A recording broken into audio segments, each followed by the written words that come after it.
Hello, Assalamu alaikum everyone and welcome back to my channel Personality Development with Areej Ali.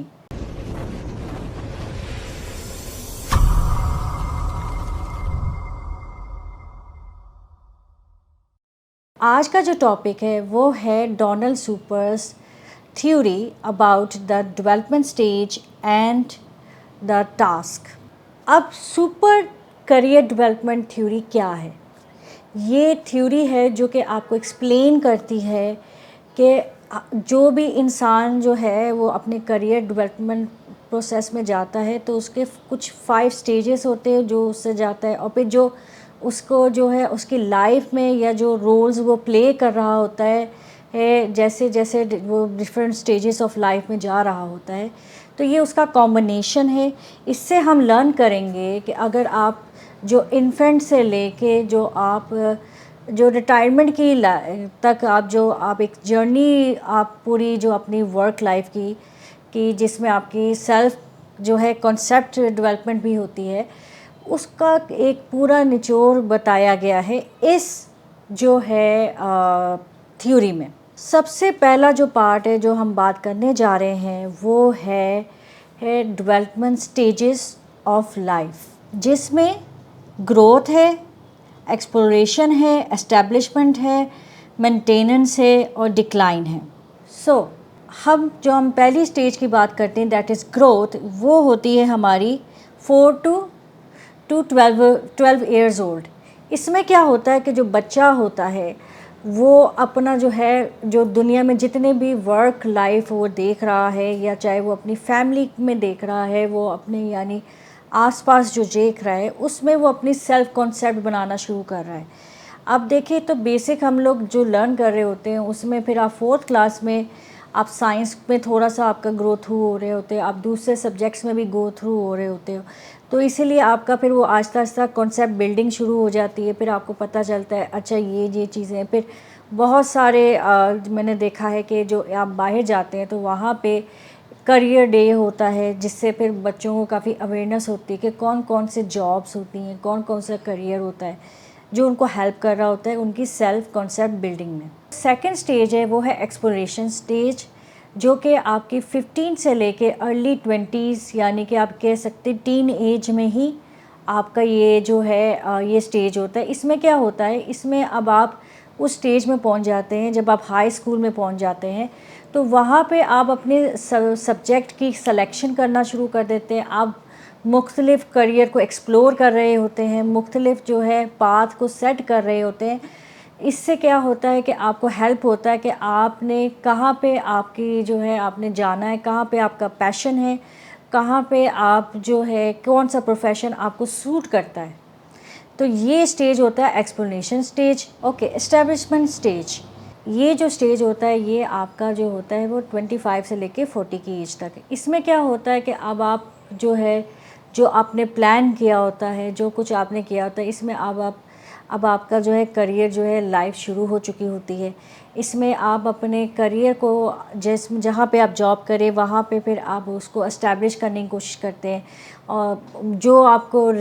आपकी job के related जो skill development है उस पर आप काम शुरू कर देते हैं। आपका यानी कि इस वक्त आपका मेन फोकस यही होता है कि मैं अपनी जॉब में जो है वो एक्सेल करूं, अपनी परफॉर्मेंस को बेहतर कर सकूं, और अपनी जो है वो प्रमोशन जो है उस पे मैं जो है फोकस कर सकूं। जो मेंटेनेंस जो आपका स्टेज होता है इसमें भी ये भी 25 to 50 में ही होता है, यानी कि जो आपका एस्टेब्लिशमेंट और मेंटेनेंस वो दोनों एक साथ ही आपका चल रहा था, क्योंकि उस वक्त आपका यही होता है कि जहाँ पे आपने जो प्रोफेशन आपने चूज़ किया हुआ है और जो प्रोफेशन आपने अडॉप्ट करी है उसी को अब आपने मेंटेन करना है, उसी पे आपने वर्कआउट करना है, और उसमें जो है ताकि आप प्रमोशन भी ले सकें, आप अपने जो है रिवॉर्ड्स ले सकें, तो उसी को आप उस पर स्टेबल रहते हैं। आप कोई और जो है ना टर्नओवर अटेंशन भी आपका जैसे जैसे एज आपकी बढ़ती जाती है ना, आपका टर्नओवर इंटेंशन भी कम होता है, आप आगे एक्सप्लोर नहीं करते, आप सिर्फ उसी करियर को उसी में सेटल डाउन होना चाहते हैं। जो डिक्लाइन स्टेज है, जो लास्ट स्टेज है, दैट इज़ आपकी रिटायरमेंट स्टेज इसे हम कह सकते हैं। इसमें ये होता है कि अब आप जो है ना इस स्टेज में आ जाते हैं, जब आप रिटायर हो जाते हैं तो बहुत सारे लोग ये करते हैं कि वो जो कुछ उन्होंने प्लान किया हुआ था, रिटायरमेंट प्लान, कि मैं जो है वो एक्सप्लोर करना चाहते हैं, या वो जो है लग्जरियस लाइफ गुजारना चाहते हैं, या वो जैसे कहते हैं लेजर के लिए कहीं ट्रिप पे चले जाते हैं, या अपने ग्रैंड जो है चिल्ड्रन के साथ टाइम स्पेंड करते हैं। तो इस तरह की एक्टिविटीज़ में अब बिज़ी होते हैं। अब उनका ना करियर दोबारा से बनाने का कोई इंटेंशन नहीं होती। वो ज़्यादा से ज़्यादा ये होता है कि कुछ ऐसे होते हैं जो ये करते हैं कि कुछ ना कुछ जो है ना, आप कह सकते हैं कि पॉजिटिव सोशल वेलफेयर एक्टिविटीज़ में भी बिज़ी हो जाते हैं। तो वो ज़्यादा अब उन्होंने जो करना था वो कर चुके हैं। अब उन्होंने एंजॉय करना है, जो उनकी पेंशन उन्हें मिलेगी, जो कुछ उनको मिलेगा इसके बाद। अब ये थी डेवलपमेंट स्टेजेस। अब हम बात करने जा रहे हैं जो है सुपर्स जो है थ्योरी जो है उसकी, जो रेनबो जो है वो बनाई गई है, जिसमें यानी आपके मुख्तलिफ लाइफ के जो रोल्स हैं, हम उसके मुताबिक अब हम जो है वो डिस्कस करने वाले हैं। तो सबसे पहले अगर आप देख सकते हैं तो आपको ऊपर जो आपको नज़र आ रहा होगा वो आ रहा होगा आपको चाइल्ड, ठीक है। जो सबसे पहला आपका स्टेज आ रहा है चाइल्ड का, मीन्स कि इसमें क्या होता है, जब आप बच्चे होते हैं तो फिर उसमें आपका सिर्फ आपकी सारी एनर्जी जो होती है वो होती है कि आपने जो फरमाइश करनी होती है, जो आपने जो कुछ है वो आपने लेना है अपने पेरेंट्स से, तो इसमें आपकी एनर्जी जो है वो इस्तेमाल होती है। सेकंड स्टेज क्या होता है कि जब आप बच्चे बड़े हो जाते हैं तो फिर आप स्कूल गोइंग होते हैं, तो आपका स्टूडेंट का रोल प्ले होता है। इसमें जो है स्टूडेंट जो है वो अपनी ज़्यादातर एनर्जी, अपने टाइम जो है वो लगाता है स्टडीज़ पे, अपने करियर को एक्सप्लोर करने की कोशिश कर रहा होता है। थर्ड जो स्टेज होता है वो दैट इज़ लेजरेट। लेजरेट क्या है, ये इन्होंने ख़ास एक टर्म ये बोली भी है। इसमें क्या होता है कि जो आपके ये किसी भी स्टेज में आ सकता है, इवन के रिटायरमेंट स्टेज में भी, आप इस स्टेज में भी आते हैं। इसमें क्या होता है कि आपकी फ्यूर कमिटमेंट होती है, आपका ज़्यादा टाइम होता है कि आप कोई जैसे इवन जो स्टूडेंट भी होते हैं वो जैसे कोई पार्टी होगी, कोई इवेंट होगा, उसमें पार्टी या कोई भी आप कह सकते हैं ना फैमिली के साथ ट्रिप प्लान किया हुआ होता है, तो इन चीज़ों में ज़रा थोड़ा सा फोकस होता है स्टूडेंट का कि वो सब स्टडी के अलावा कोई इस तरह की एक्टिविटीज़ में वो पार्टिसिपेट करें। फिर उसके आगे अगला स्टेज होता है वो होता है वर्कर का। मीन्स के इस स्टेज में जो होता है, जो एक पर्सन जो कि एक वर्कर बन जाता है, एक जॉबियन बन जाता है, तो उसका मेन जो फोकस होता है वो होता है अपनी जॉब को इस्टेब्लिश करना, उसे मेंटेन करना। फिर उसके बाद आपका जो अगला स्टेज होता है दैट इज़ पेरेंट। मीन्स के अब आपकी यानी कि शादी हो जाती है, जब आपकी अब एक सर्टेन एज में जाते हैं, अब आप शादी होती है और फिर आप फिर पेरेंट बनते हैं। और ये ज़रूरी नहीं कि सिर्फ ये स्टेज कोई शादीशुदा या कोई पेरेंट, मीन्स ये स्टेज वो भी हो सकती है जिनकी औलाद नहीं है, जैसे कि कोई खाला हो सकती हैं, जैसे कि कोई भी आपकी क्या कहते हैं चाची होंगी, या जो भी आपका स्टेज होता है, ठीक है। उसमें आपका मेन जो आपकी अब एनर्जी यूज़ करते हो, टाइम यूज़ करते हो, वो होता है आपके जो है सिबलिंग्स के बच्चों की डेवलपमेंट पे, या उनकी ग्रोथ पे, या फिर अपने बच्चों के, अगर आप शादीशुदा और आप पेरेंट हैं तो आप अपने बच्चों की ग्रोथ में ये टाइम स्पेंड करते हो। उसके बाद ज़ाहिर है आप क्या कहते हैं स्पाउस, क्योंकि जब शादी कर लेते हैं, जब आपके बच्चे हो जाते हैं, तो आपके सारा टाइम आप स्पेंड करते हो बच्चों की ग्रोथ में।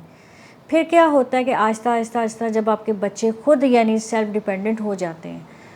तो अपने यानी कि वो इंडिपेंडेंट हो जाते हैं, तो फिर आप अपनी जो है अपने स्पाउस के साथ रिलेशनशिप में बिज़ी हो जाते हैं, आप अपनी उसके रिलेशन को मेंटेन करने की कोशिश करते हैं। और जो आखिरी होता है वो होता है कि होम मेकर स्टेज में क्या होता है कि आप ज़्यादा जो है अपना जो ये स्टेज होता है, इसमें अब अपने होम को मेंटेन करने के लिए यानी उसको डेकोरेशन पे लगाना, नया डेकोरेशन रेनोवेशन करनी है, जो कुछ है वो अपने घर को बनाने पे अब अपनी एनर्जी सर्व करते हैं। तो ये जो है ये आपका जो है बेसिकली जो है रेनबो, जो कि डोनाल्ड्स जो है उसकी थ्योरी का पार्ट है। अब अगर हम इसको फॉलो करते हैं, जो हमने अभी ये जो सारा हमने अपने लाइफ स्टेजेस और रोल्स के बारे में बताया है, तो इसमें हम क्या चीज़ सीख सकते हैं कि ये आपको गाइड करता है कि आप कितने ज़्यादा खुश हैं अपनी लाइफ से, अब आपने जो कुछ रोल्स हैं वो किस हद तक आप पूरी कर रहे हैं और आपको कितनी सेटिस्फेक्शन मिल रही है। उस सबसे ज़्यादा तो आपको ये हेल्प करता है अगर आप ये रेनबो थ्योरी और करियर लाइफ आप देखेंगे, तो इसमें जो सबसे ज़्यादा चीज़ है कि आप आइडेंटिफाई कर सकते हैं कि आप किस स्टेज में हैं और आप जो है इसको कैसे मेंटेन कर सकते हैं, अपने करियर को अपने इस लाइफ स्टेज में कैसे लेके चल सकते हैं। मैं जस्ट आपको एक एग्जांपल देती हूँ कि अगर आप पेरेंट स्टेज में होते हो ना, तो आपकी जो अर्निंग होती है ना, उसका मेन मकसद ये होता है कि आपने अब अपने बच्चे को जो है फाइनेंशियली हेल्प के थ्रू जो है उसकी ग्रोथ करनी, उसकी डेवलपमेंट करनी है, ठीक है। आप उसके हिसाब से देख रहे होते हो, आप अर्निंग कर रहे होते हो, तो आपका मेन प्रायोरिटी होती है कि उसकी फ़ीस भी जमा करानी है, उसका जो है वो उसके लंच बॉक्स सब कुछ जो है ख़रीदना है, नई चीज़ें, नई बैग्स, और इसी की मदद से आप जो है आप प्लानिंग कर सकते हो। जब आपको पता है कि आप किस स्टेज में हो, तो आप अपने करियर को बेहतर आप उसमें ऑप्शंस ले सकते हो जो आपके जो है स्टेजेस ऑफ लाइफ है उसको वो फैसिलिटेट कर सके। जो आपका लास्ट यानी कि आपको बेनिफिट होता है वो यही होता है कि अब आपका जो है जब आपने सब कुछ प्लान कर लिया, अब आप उस पर ईज़िली जो है उसको आप रिलेशनशिप को लेके अब हर फैक्टर जो कि आपके करियर पाथ में इम्पैक्ट क्रिएट करता है, चाहे वो जेंडर हो, चाहे वो आपका सोशियो इकोनॉमिक हो, ठीक है, जो फैक्टर्स आपके डिटरमाइन कर रहा होता है, जो आपको आप इन्फ्लुएंस कर रहा होता है, वो आपके इन स्टेजेस ऑफ लाइफ को स्टडी करके, उनके रोल्स को स्टडी करके आप उस पर बैलेंस कर सकते हो।